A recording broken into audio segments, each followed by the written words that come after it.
Devastation spread out over three countries in Asia. Just this past week, a super typhoon tore through the region with winds at one point up to 155 miles an hour.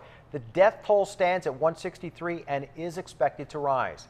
10 News reporter Robert Santos spoke to one local family from one of the hardest hit areas in the Philippines. Typhoon Rammusun tore through three countries in Asia over 4 days.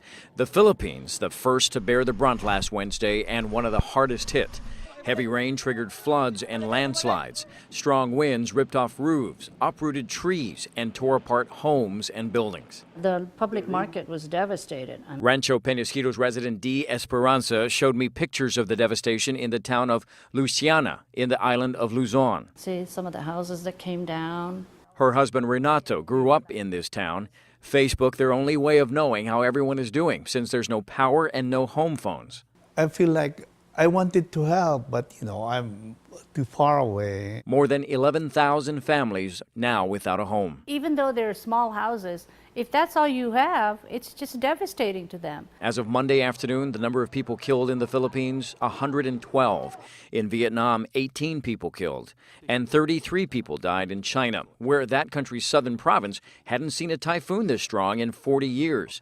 Typhoon Rammusun weakened as it moved away from the Philippines, but quickly regained strength as it neared China as a super typhoon with winds of at least 155 miles an hour. Those poor people, because, they're just devastated. The Esperanzas, along with other Filipinos in Southern California, plan to donate money to recovery efforts in Luciana. The town is really in need. With no help from the government, it will take months for this small town to rebuild. Robert Santos, 10 News. Well, many towns in the northern Philippines area were still trying to rebuild from Typhoon Haiyan just last November. That typhoon claimed 6,300 lives.